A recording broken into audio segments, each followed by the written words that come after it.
Hello. Ayan, so, taas ko lang.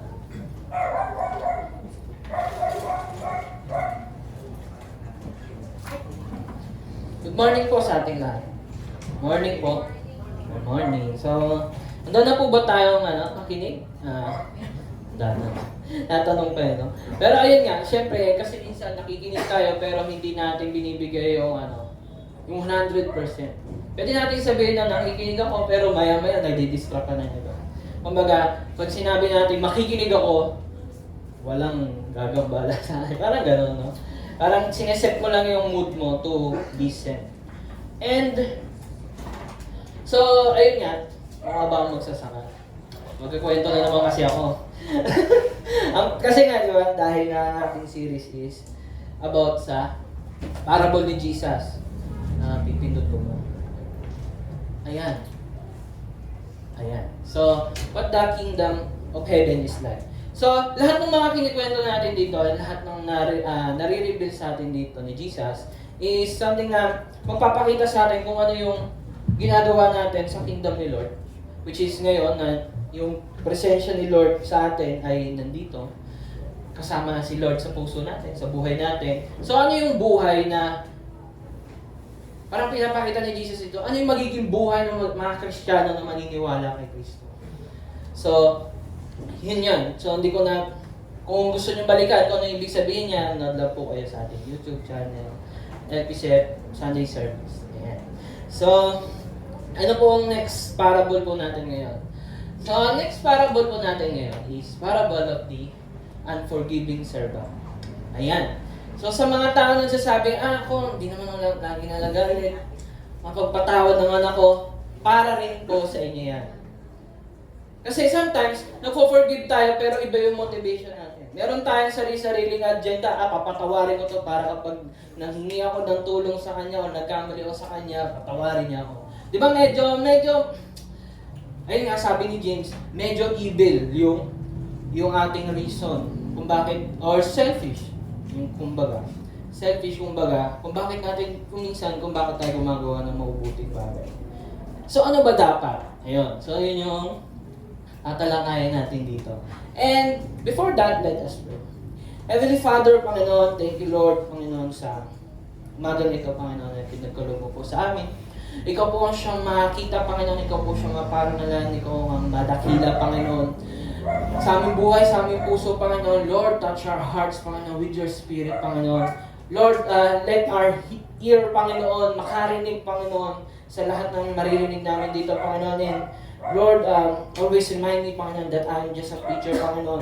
Totoo nga, Panginoon, na ang salita mo ay maganda. That's why, Panginoon, this preaching will be maganda rin, Panginoon, para sa aming lahat. Kaya, Panginoon, marami pong salamat, Panginoon, sa iyong pag-ibig, sa iyong pagtanggap, Panginoon, at sa iyong pagdala sa amin muli dito upang muling maranasan ang iyong pag-ibig, Panginoon, na siyang magagamit namin sa aming buhay, Panginoon. Kaya, Panginoon, as we jump into this topic, Panginoon, ikaw po ang siyang makita, Panginoon. Ikaw lamang, Panginoon, hindi ang aming mga sarili, hindi ang ibang tao, Panginoon, kundi ikaw lamang, Panginoon, na siyang umiibig sa amin. Kaya, Panginoon, marami pong salamat sa gabay ng iyong banal na Espiritu at sa pangalan ng iyong anak na sa Jesus.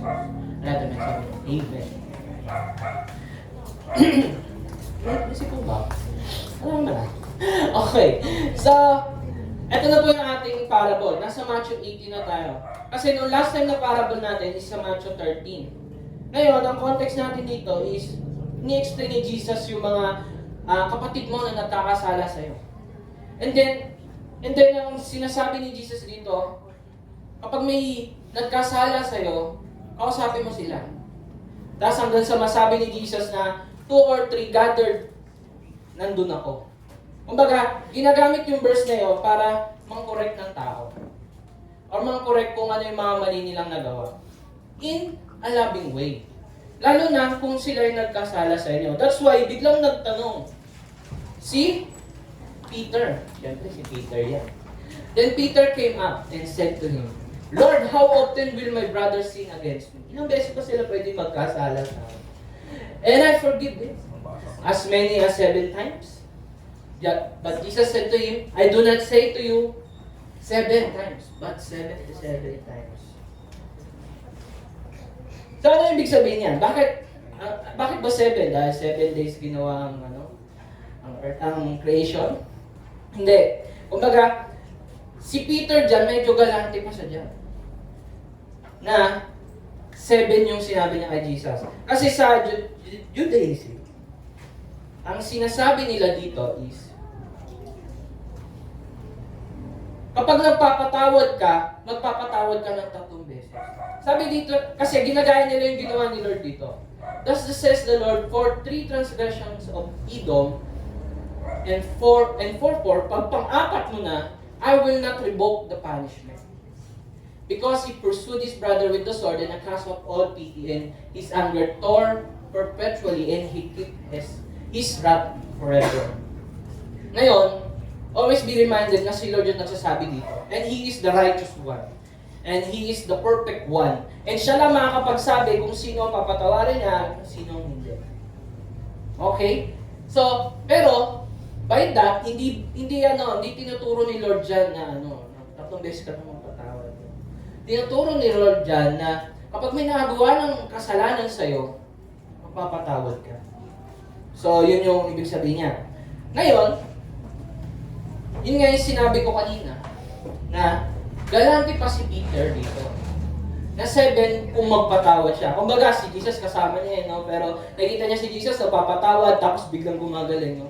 Imagine, no? May lumapit kay Jesus, tapos, Lord, pagalingin mo ako. Tapos sasabi, pinatawad ko ng kasalanan mo. Imagine, yung ating mga nararanasan sa mundong ito is connected sa kasalanan natin. That's why merong paghihirap. Bakit? Dahil sa curse ng kasalanan, kaya tayo ngayon naghihirap. So, wag mo, kaya marami sa atin nagsasabi na, kasalanan ko ba na ganito, ganyan? Pero, pinanganak na tayo makasalanan. And lahat ng nangyayari sa mundong ito, dulot lang yun ng ating kasalanan. It's a curse. Dapat nga, di ba nga, ang sabi ni Paul, ang kabayaran ng kasalanan ay kamatayan. Imbis na mamatay ka na agad, hindi ka agad ni Lord. Right? And that is His mercy. So, galante pa si Peter dito. Pero, sinabi ni Jesus, di ba? 70 times 7. So, kapag times ko yan, 490 times na mapapatawad. So, ano yung ibig sabihin niyan, Lawrence, na kapag for 489. Naku, pag 490 mo, yari ka na sa akin, hindi ka na makakatawad sa akin. Ganun ba yun? Hindi. Gumagamit si Lord dito ng hyperbole. Kumbaga, hyperbole is something na ini-exage mo. Hyperbole. Boli ba? Hyperbole. Basta, hindi ko na-search yung pronunciation. Dahil ito mo lang muli siya naalala ko yung English times ko. Nasabi yun. And, ang ibig, ini-exage lang natin, sobrang minsan diba, sinasabi niya, ang init dito sa Pinas, parang impyerno. Parang gano'n. Pero hindi naman talaga impyerno dito, no? Pero yun nga. So, for example lang. So, gano'n yung sinasabi ni Jesus. 7, galante ka na niyan, sinasabi ko sa'yo 490 times. Parang pinapamukha ni Jesus na kapag nagpapatawad ka, huwag ka magbibilang. Eh bakit? Siyempre, magpapaisip tayo. Bakit? Sige. Ang sinabi niya, pinapakita ni Jesus na huwag tayo magbilang sa pagpapatawad. And, ito yung sinasabi ni Paul. Ito yung na-realize ni Paul dun sa mga narinig niya kay Jesus. Love is patient. Kind love is not jealous or boastful or proud or rude. It does not demand its own way. It is not irritable. And it keeps no record of being. Hindi ka nagkikip ng di mo binibilang yung kasalanan ng iba. Kasi, most of the time, yung tao nagkakasala sa'yo, pero hindi mo lang alam. Kumbaga, hindi pagmamahalan nagbibilang ka. So kapag hindi mo ito nagawa, break na tayo, or hiwalay na tayo. Kapag di mo ito nagawa, anak, di ka pumasa, di na kita anak. Ganun ba? Di ba walang pagmamahal sa ganun? So kapag nagmamahal tayo, hindi ka nagbibilang. Hindi lang sa pagpapatawad. Hindi ka nagbibilang ng kahit miski yung achievements na mga anak natin, maging kung ano yung mga nagawa nila, kung ano yung mga na bother daw dun sa anak natin. Pero, ayun, parang pati sa mga pagkakamali ng kapatid mo or mga nasa paligid mo, hindi mo bibilangin kasi mahal mo sila. No? So, mamaya marirealize natin. So, hindi ka nagbibilang kapag nagmamahal. So ayun nga, kaya kung magpapatawad tayo, huwag kang gumamit ng math. Gamitin mo yung pagmamahal ng Diyos. Huwag ka nagagamit ng math, hindi dyan ina-apply yan. Okay? Sige.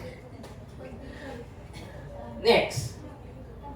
Ito na yung sumunod. So, nung sinabi ni Jesus yan, na 77 times, nagsabi siya ng parable.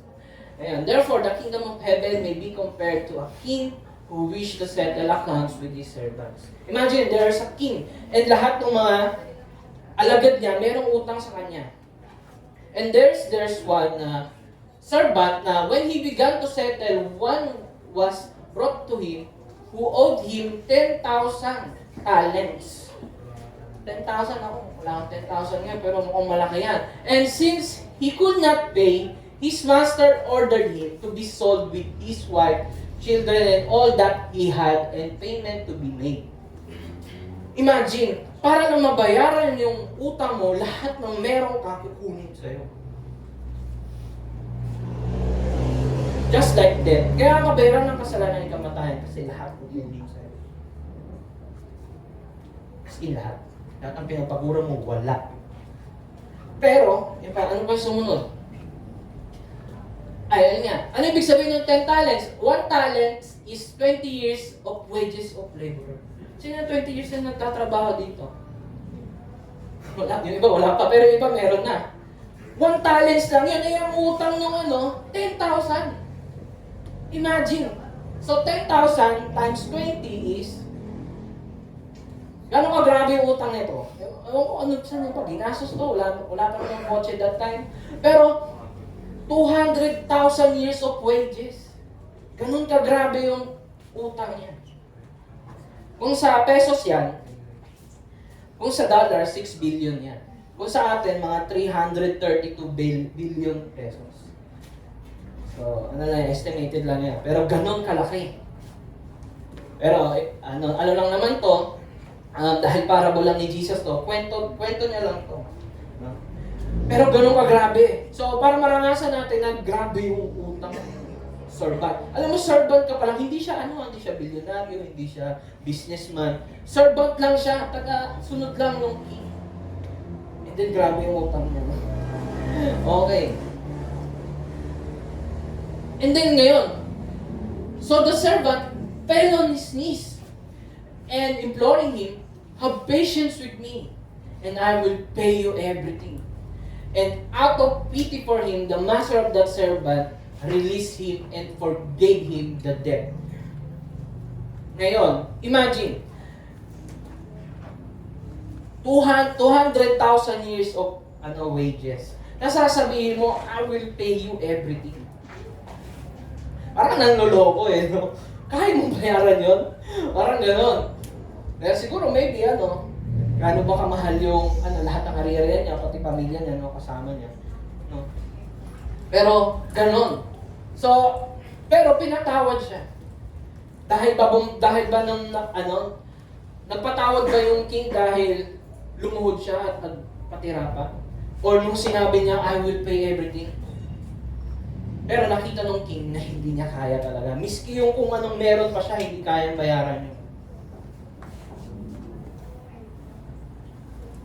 Ganun kagrabe yung kasalanan niya. Ay, yung utang niya. So, I will pay everything. Imposible na ang bayaran, gumagawa pa din tayo ng paraan para mabayaran. Ganun tayo sa kasalanan. Nagkamali ka, ay gagawa kong tama ngayon para mabayaran ko yung nagawa kong kasalanan nung kagabi. Minsan ganun tayo, gumagawa tayo ng mabuting bagay para matakpan yung ating mga nagawang kasalanan. Minsan nga, mas malala pa, nung nagawa ka ng kasalanan din yung pinangpatong mo, pinangtapal mo, nagsinungaling ka para hindi ka mabisto. Lagi tayo merong tinatapal doon sa lahat ng mga pagkukulang natin sa lahat ng ating mga nagagawang mali. And ano yung pinangtatapal natin? Lagi tayong gumagawa ng paraan, tama man yan o mali. Gagawa ko ng paraan, kahit hindi mo kaya. Sinabi na ng Bible na, the wages of sin is death, and then gumagawa ka pa rin ng paraan. Ang tanging daan mo na lang is mamatay. And kahit mamatay ka, hindi mo pa rin mababayaran. Ganon. Ganon kagrabe. Ganon din tayo kagrabe, just like Adam and Eve. Nung nagkasala sila, gumawa sila ng parang magtaklob.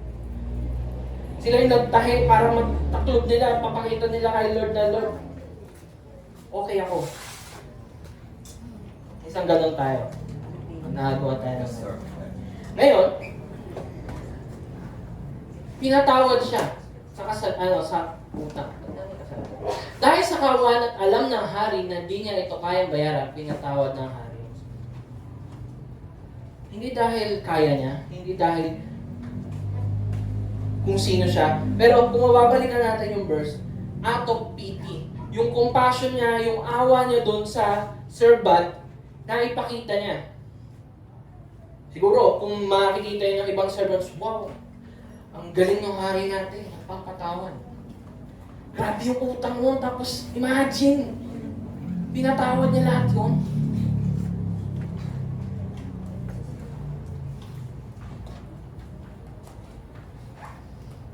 That's why, bakit utang yung sinabi ni Jesus dito? Ba't kwento? Lord, akala ba forgiveness yung pinag-uusapan natin? Bakit napunta sa utang, sa pera?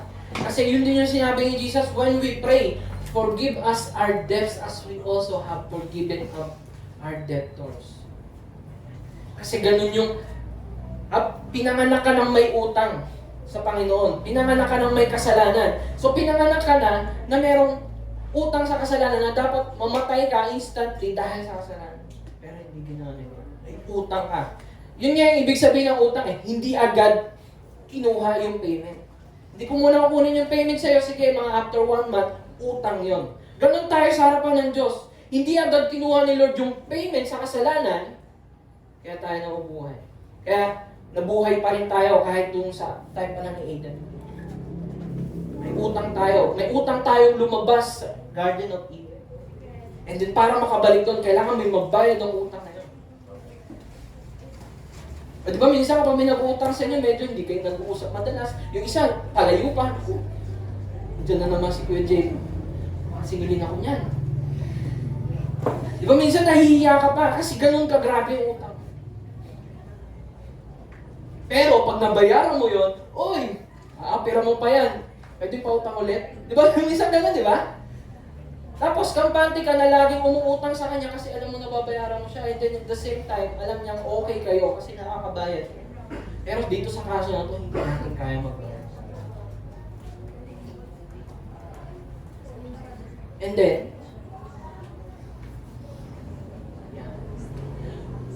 and yeah, for all have sinned and fallen short of the glory. Ganun tayo kabaon sa utang natin sa Panginoon.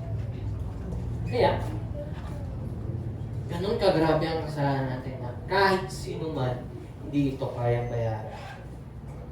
Kahit sino man.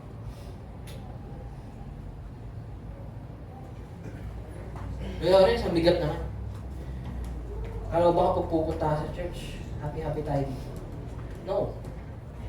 Pinapakita namin sa inyo yung kasalanan, yung bigat ng kasalanan, para mas lalong ma-appreciate yung goodness at kagandahan ng Diyos. Di ba kapag sobrang gutom ka, yung Skyflex na ayaw mo, nagiging masarap. Ganun ako eh. Ayoko ng Skyflex. Pero kapag gutom na gutom ka, nung sarap pala na ito. Di ba merienda naman, no? Totoo yun. Di ba? Kapag gutom ka, sarap. Ganun ka pa, di ba? Pero kapag medyo busog ka, tapos kumain ka, okay naman. No, ganun-ganun ka lang, di ba? Imagine. Ngayon, ang sabi ko dito. Sabi ni Paul sa Ephesians 1:7, in Him we have redemption through His blood, the forgiveness of our trespasses, according to the riches of His grace. Ganon kayaman si Lord sa grasya, na ibinigay niya yun sa'yo nang walang hinihingi sa'yo.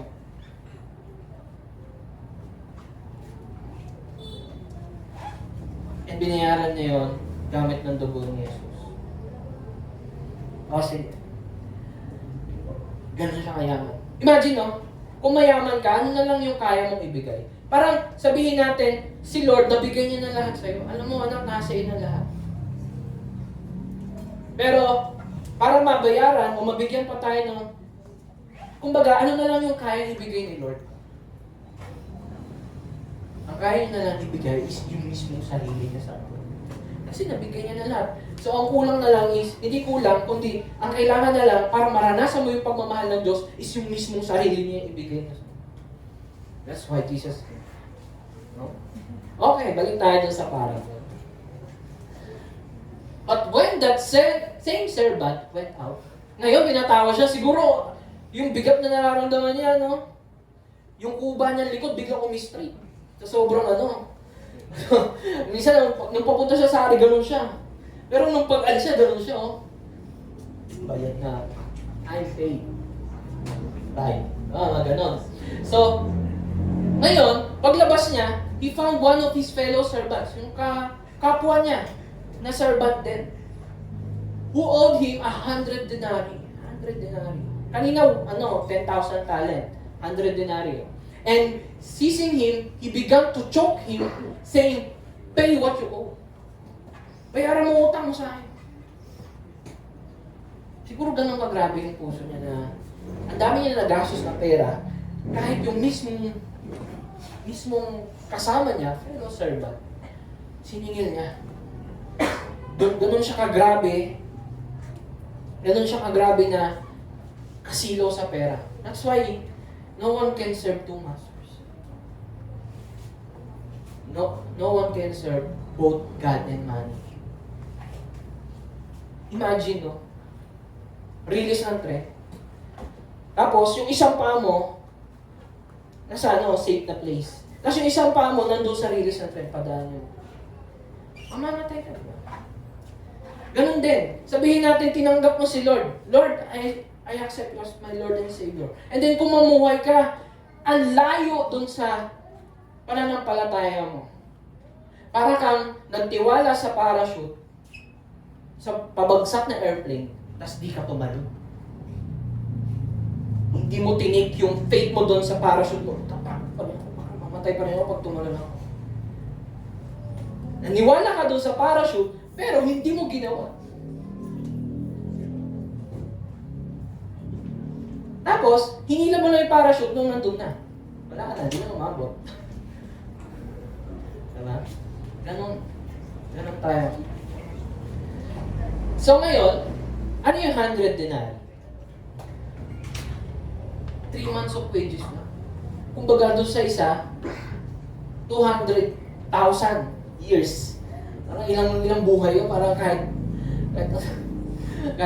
sobrang advance na civilization, di ka pa rin nakabayad. Hanggang 100 taong gulang ka lang. So, kukumpara natin, yung 1 talent is 6,000 denarii. 1 talent lang yun. Pero yung kanya, 100 denarii lang. Sobrang liit. Hindi pa, wala pa sa 1%. Kumbaga, less pa, mas less pa. Ang liit-liit. Kumpara dun sa utang. Then, anong ginawa niya? Chinok niya, nagalitan niya, so his fellow servant fell down. Yung ginawa niya doon sa hari, ginawa rin ng fellow servant niya. Fell down and pleaded, "We have patience with me and I will pay you." Parang meron na silang parang meron na silang kinabisa. Na kapag may naningil sa kanila, ito sasabihin nila, "Have patience with me and I will pay you." Laging ganun. No? Pare sila ng script. He refused and went and put him in prison until he should pay the debt. You can see yung hindi pagpatawad nung unforgiving servant dun sa fellow servant. Imagine. Tayo, nakikita natin sobrang sama. Pero hindi natin alam. Sinasabi lang ang sama nun, pero hindi natin nakikita na yung kasamaan nun, parehas lang doon sa kasalanan at kasamaan na bigat na meron tayo. Ano sabi ko dito? Hindi tayo makakapagpatawad dahil hindi natin makita kung gaano tayo makasalanan. Kapag hindi mo makita kung gaano ka makasalanan sa ibang tao, hindi mo kaya magpatawad. Bakit hindi mo kaya magpatawad? Kasi pili mo mas mataas ka doon sa tao. Mas deserve mo na maging mas deserve mo na mapatawad kaysa doon. Mas mabait ako dyan eh. So, mas deserving ko maging mapatawad. Or bigyan ng blessing or anything. Ano pa isa? Hindi tayo makapagpatawad dahil di natin makita kung gaano kalaki yung halaga para lang mapatawad tayo. Minsan kasi hirap tayo magpatawad kasi hindi natin laging inaalala kung paano tayo pinatawad ni Jesus. That's why yung gospel is kailangan natin everyday pero ginagawa lang natin every week. It demands everyday kasi yung utak natin sobrang limited, lagi tayo nakakalimot. And then mas madalas, yung puso mo pa ay nasusunod, so yung lahat ng laman ng isip mo, hindi mo nagagamit. That's why we need the gospel. Dahil kung doon natin nakita yung pagmamahal ng Diyos, ganun din yung ipapakita natin sa iba. Kung ano yung ginawa niya sa atin, yun din yung magagawa natin sa iba. Eh kung hindi mo lagi naalala yun, lagi ka nag-iisip ng paraan mo kung paano sila patawarin. Kung papatawarin to. Laki ng utang eh. Wala akong pambili ng ano. PS5. Wala ngayon. Wala akong pambili ng ano. Ng bahay. O, gano'n. Papatawarin mo. Sarili mo. Di ba minsan nagiging selfish tayo, ang hirap natin magpatawarin. Ang lagi lang natin naalala is yung sarili natin, ibis yung Panginoon. And sabi dito sinabi ni Jesus, therefore I tell you, her sins which are many are forgiven, for she loved much. But he who is forgiven little, loves little. Forgives little, loves little. Kung piling mo, maliit lang yung pinatawad sa'yo, maliit lang din kung magpatawad ka. Pero kung nakita mo, grabe yung bigat ng kasalanan mo, hindi pinatawad ng Diyos, grabe ka rin magpatawad kasi ganun din yung mga tao nasa paligid mo. Alam mo, pares lang tayo, pares na ilang bilyon yung ating utang. Pare-pares lang tayo. So, makikita mo na need ko na kapatawaran and at the same time, need din niya. Sure ako, need din niya. Kasi need, ganun ko rin kakailangan niya.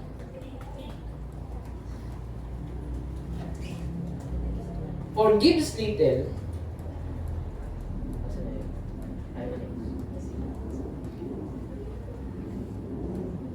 Okay, nag-lag ang aking computer. Ay, laptop. So, nanawagan po ako sa mga bibili ko na. Ayan. Ayan. Minsan, akala natin, deserve natin mapatawad. And it is unbelief sa grace and mercy ni Lord. Kung ikaw, akala mo, dahil iniisip mo, deserving ako maligtas. Deserving ko yon. Deserve ako doon. Ang ibig sabihin lang yun, hindi ka naniniwala sa grace ng Panginoon at sa kawa niya. Naniniwala ka sa sarili mong kakayahan na Lord, sobrang bait ko, ang dami kong nagawang miracles, ang dami kong na-preach, ang dami kong naipakanta, ang dami kong naitugtog. Iligtas mo ko. Ngayon, hindi mo ma-appreciate yung pagpapatawad ng Panginoon kasi feeling mo, deserve mo yun.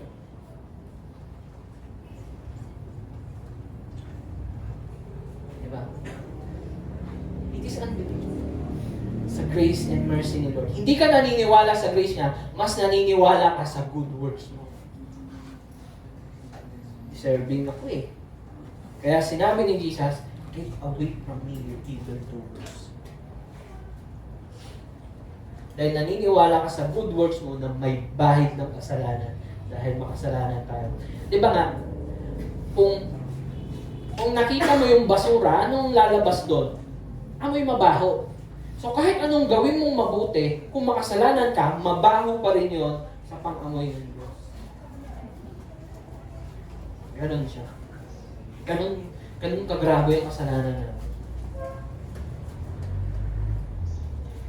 And then, forgiven much, love much, hindi natin deserve mapatawad. Sobrang hindi mo deserve. Pero dahil sa mercy and grace niya, pinatawad niya tayo. Na-appreciate mo yung love niya. Na-appreciate mo yung mercy niya. Grabe, pinatawad mo yung kasalanan kong yun. And then sa sobrang thankful mo, ang dami kong papatawarin. Sino ba yung makakaaway ko dyan? Ikaw, patawad ka na. Ganon kagrabe yung impact ng pagmamahal ng Diyos. That's why hindi namin kailangan sabihin niyo sa inyo na magpatawad kayo. Ang gusto namin sabihin niyo sa inyo, magpatawad kayo kasi pinatawad kayo ng Diyos. O kaya magmahal kayo kasi minahal kayo ng Diyos. Mahalin mo yung magulang mo, mahalin mo yung mga anak mo kasi minahal ka ng Diyos. Patawarin mo sila. Lahat ng mga bagay na inutos ng Diyos, magagawa natin yun dahil ginawa niya rin sa atin. Isn't it amazing? Dahil sa sobrang thankful mo sa Kanya. Kapag thankful ka, hindi ka napipilitan. Most of the time. Pero minsan, pinipilit mo yung sarili mo kasi gusto mong maging thankful dun sa Savior. Minsan, di ba parang, natamad ako. Pero pipilitin kong pumunta ng church. Okay. Ang sabi ko dito is, makakapagpatawad tayo dahil naranasan natin ng patawarin. And kapag nagpapatawad tayo, ina-absorb naman natin yung sakit at hirap. Huwag lang silang nahirapan. Ganun kapag nagpapatawad. Di ba sinaktan ka o sinampal ka o sinabunutan ka, tapos sinabi mo patawad, inabsorb mo yung sakit. Anong ibig kong sabihin? Di ba kapag may sumuntok sa'yo, susuntukin mo ng malakas o dalawa. Mas grabe yung balik. Kasi, imbis na i-absorb mo, ibabalik mo sa kanya. Para kang sumuntok sa bola, tapos bumalik sa'yo. Diba? Or punching bag, di ba, bumabalik. Lumalaban. Ganun ka. Pag hindi ka nagpapatawad. Ngayon, pag nagpatawad ka, yung sakit na nararanasan mo, ina-absorb mo yun. Bakit mo ina-absorb? Kasi mahal mo yung taong yun, ayaw mo silang saktan, ayaw mo silang pahirapan. Diba? Napapanood natin ito sa mga palabas. Like a mother na nagsasabi na, sana ako na lang ang may sakit at hindi yung anak ko.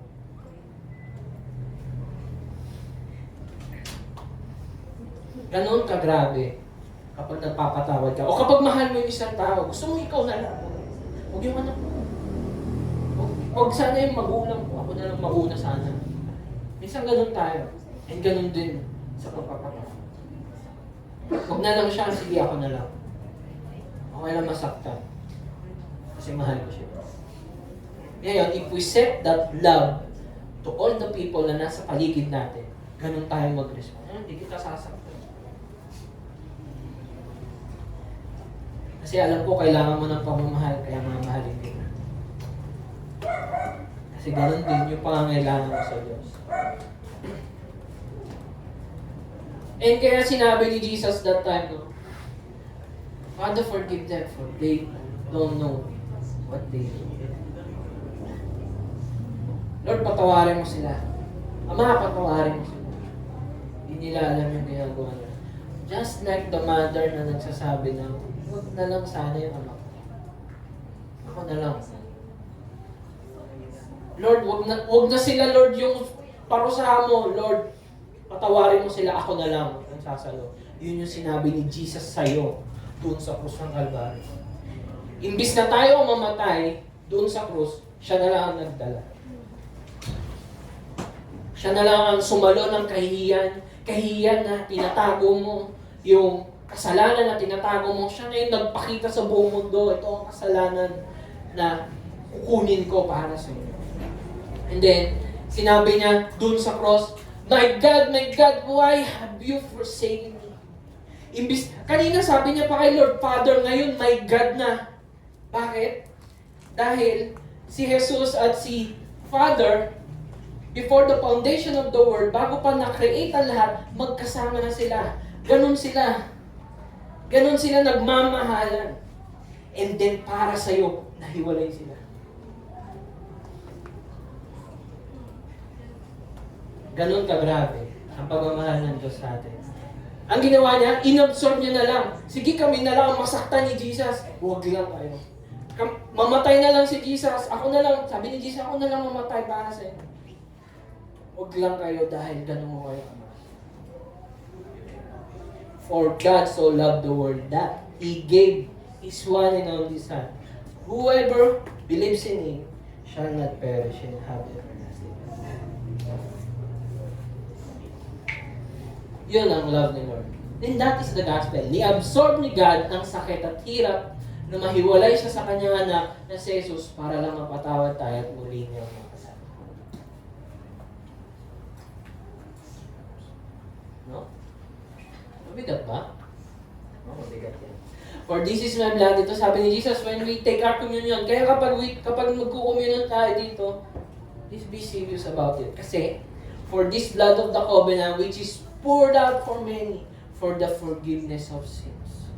Ngayon, katulad ng servant, kung binabasta-basta nyo lang yung communion, hindi nyo talaga na-appreciate yung forgiveness nila.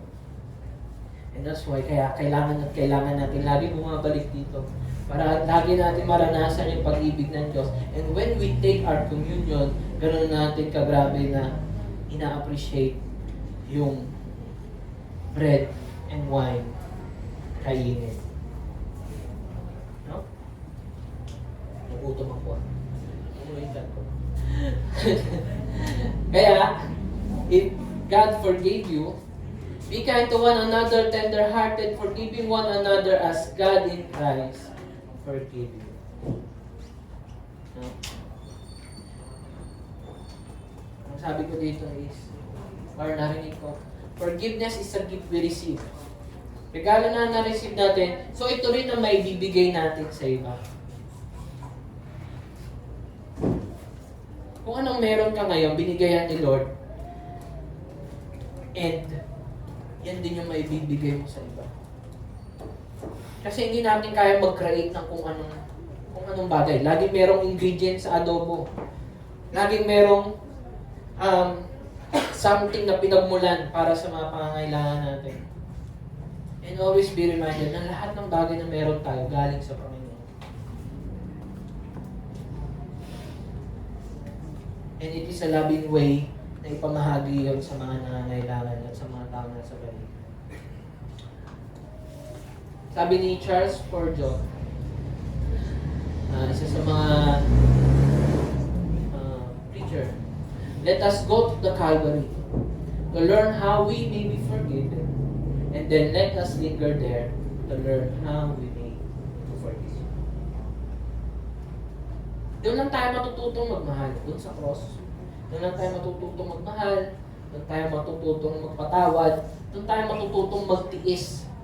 Dahil yun yung ginawa ni Jesus for us.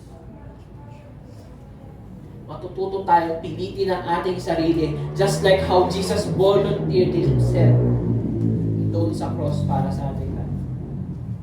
Diba sabi ni Jesus, take away this cup from me. Kaya, kung nararamdaman nyo, pinipilit nyo yung sarili nyo to do good things, to love others, nasa tamang landas po. Kasi, bilang Kristiyano, lagi tayo may pinipilit sa sarili natin kasi yung desire natin, laging against. Laging against. Kaya huwag po kayong matamarin kapag mukhang pinipilit nyo na lang yung sarili nyo, hindi na kayo masaya. Always remember, kung di na kayo masaya, si Jesus lang magpapasaya sa atin. Imagine the day in the future na lahat ng sakit at paghihirap na nararanasan natin ngayong kamatayan, sakuna, mawawala ng lahat yun. And that's week. Doon natin kinukuha yung hope and joy natin on the day na makakasama natin ng Diyos for na nagmahal sa atin. Diba? Gusto ba natin yung pag-ibig is magtagal? Diba? Lalo na sa mag-asawa, gusto ko lifetime ang ating pagmamahal. And how much more yung lifetime na pag-ibig na ibibigay forever na ibibigay ng Diyos sa atin na pagmamahal. No? And then, balik na tayo dun sa ating parable. And when his fellow servants saw what had taken place, they were greatly distressed. And they went and reported to their master all that had taken place. Ngayon, isa sa mga natutunan natin sa verse na to, kapag mayroon tayo nakikitang mali or tama sa paligid natin, magmamahal tayo. Kasi minsan, kapag may nakita tayong mali, ikukorek ko nga to. Pero we do it in unloving way. Oo nga, tama ka nga. Pero hindi mo inisip na nakakasakit ka na pala doon sa pagko-correct mo. Yes, tama ka, pero mali ka sa pag-deliver. Sa pagbibigay. Parang sinabi mo, anak, kumain ka na. Mahal mo siya, kaya pinakain mo, pero ganun mo ginawa. Kaya, when we correct others, kapag nakakita tayo ng maling nangyayari, always do it in a loving way. Kasi sabi nga ni James, sa topic namin sa youth guide, kasalanan na ang wala kang ginagawa sa bagay na alam mong tamang gawin. Kung alam mong tama, gawin mo. Pero do it carefully. Do it with gentleness. Kaya nga, isa sa mga fruit, hindi naman, part ng fruit ng Spirit is to be gentle. Doon natin nagagamit yun in a gentle way. In a gentle way. Kaya maging maingat po tayo. Though alam natin ang tama, as a Christian, pero maging maingat pa rin po tayo, lalo na sa believers and sa mga taong madaling saktan, madaling makaramdam. Let's care for them. And then yun yung ginawa nila, nagsumbong sila, then his master summoned him. Okay, tira lang. Try muna tayo. Then his master summoned him and said to him, "You wicked servant, I forgave you all that debt because you pleaded with me." Pinatawad ko lahat ng utang mo, and then hindi mo pinatawad yung nagkautang sa'yo, and should not you have had mercy on your fellow servant as I had mercy on you? Imagine kung ikaw yung hari, tapos ikaw yung pasumuno na peaceful na kingdom. Ayaw ng king na makakita ng ganun kasi yun yung ini-implement niya eh. Tapos yun yung gagawin mo dun sa fellow servant mo. And as a Prince of Peace, si Jesus, lagi natin ipakalat yung peace. Lagi natin gawin yung mga bagay in a peaceful way lagi. Hindi peaceful way yung nakita mo yung tama tapos wala kang ginawa. Oh yes, peaceful yun kasi walang nangyaring away or anything or issue. Pero mali yung ginawa mo kasi hindi mo ginawa. No? And in anger, his master delivered him to the jailers until he should pay all his debts. Nakulong siya. Kasi mabayaran. Siguro habang buhay na yun, pagkakulong. Dahil ganun magrabe yung utang mo. Anong pinapakita nito? Di ba sinabi ko kanina, kapag hindi ka nag-forgive, hindi ka naniniwala sa mercy and grace ng Panginoon. Ngayon, ganun din yung kay Jesus, di ba? Kapag hindi ka naniwala sa grasya at kawaan ng Diyos kay Jesus, if you do not put your faith in Christ Jesus, you will go to separation. Kung nire-reject mo yung pagmamahal ng Diyos, saan ka mapupunta? Malayo sa buhay. Malayo sa pagmamahal ng Diyos. And that is hell. Kapag lagi natin nire-reject yon, nararanasan na natin yung hell at this very moment. Hanggang sa ating pamatayan. Dahil nire-reject natin. Naparusahan siya, ito yung aking dyan. Naparusahan siya hindi dahil di siya gumawa ng good work or di nagpatawad. Naparusahan siya dahil nakita sa ginawa niya ang unbelief or pag-reject sa grasya ng hari. I-reject niya eh.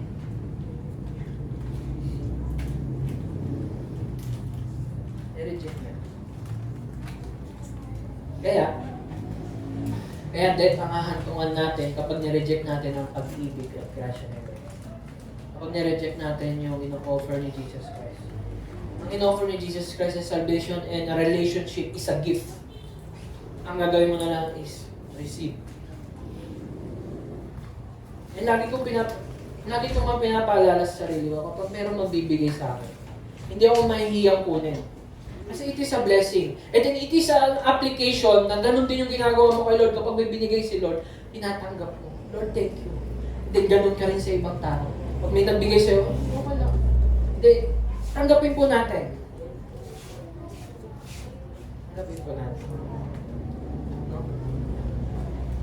And, ang sabi ni Jesus sa huli, ito yung huling verse ng parable.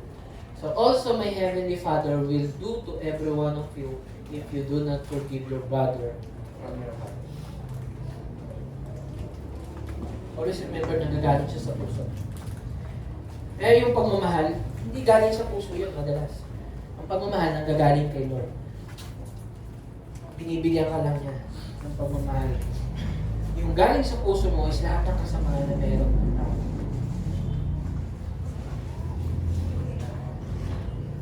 Always remember that.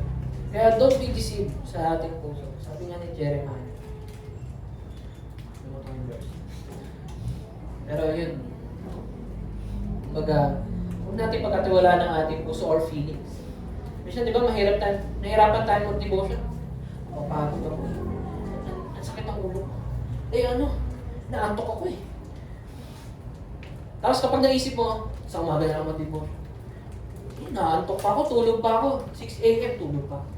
Sige, huwag muna ako devotion. Hanggang sa hindi mo na nagagawa. Kasi, lagi kang sumasang-ayon dun sa nararamdaman mo lagi. Bilang Kristyano, lagi natin pinupush yung ating katawan. Hindi tayo namimilit ng tao, pero pinipilit natin yung sarili natin. Kasi mali nga naman na mamilit ka ng tao, no? Pero, bilang Kristyano, pinipilit natin yung sarili natin. Kasi we are always at war. Kaya meron sinasabi si Paul na lagi tayong nasa war. Lagi tayong lumalaban doon sa mga desires na hindi dapat natin ginagawa. At sa desire na dapat natin ginagawa. No? And, sabi nga ni Jesus dito, di ba? Kaya, most of yun nagsasabi dito sa prayer ni Jesus. And forgive us our debts as we also have forgiven our debtors. Anong ibig sabihin niya? Lord, papatawarin mo ba ako kasi pinapatawad ko yung mga nasa paligid ko? Hindi. Huwag tayong doon. Huwag tayong, hindi siya contradicting. Kumbaga, nagpapatawad tayo kasi nakita natin na kailangan din nila ng pagpapatawad. Same as you.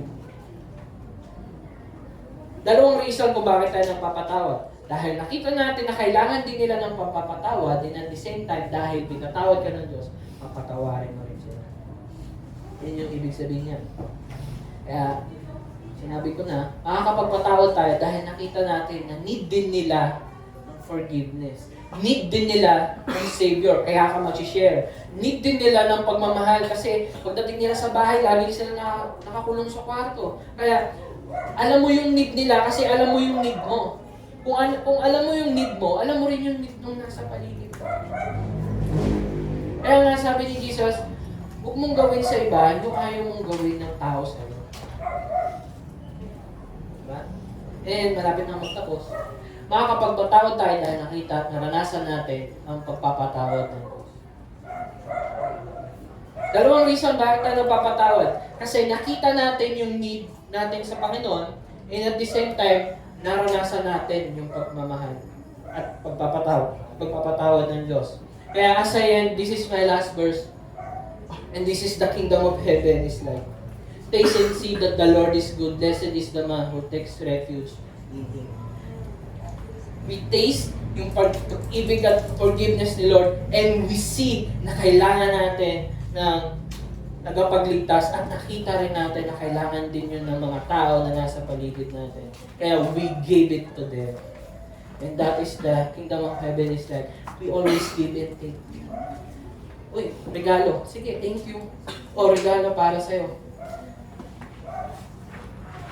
Just like I said, no? Ang saya na merong never-ending na cycle ng paligid.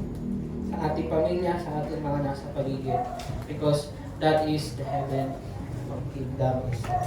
Let us pray. Heavenly Father, Panginoon, marami pong salamat sa hanggang ito, Panginoon, na pinagkalooban po sa amin. Panginoon, thank you, Lord, sa forgiveness, Panginoon, na ipinaranas at ipinakita mo sa amin, Panginoon.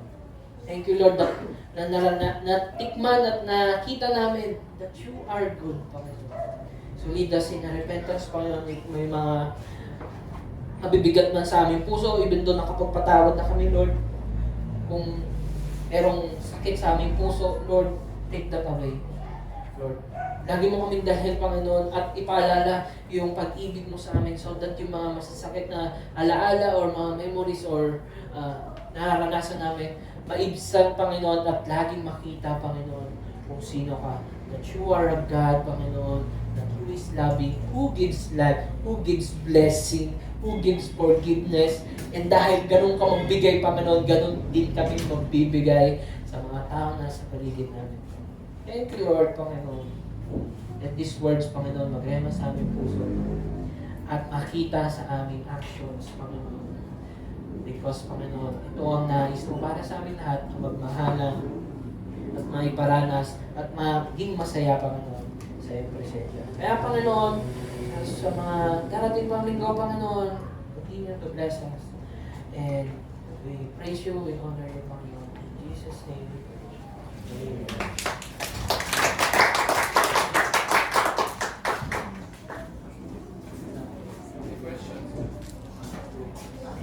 Oh, yung aga ko matapos, 11. So, ayun po, magka-announcement naman. Pero yun, sa Tarts and Offering ko pa. Sino yung si Tarts? Wala akong question.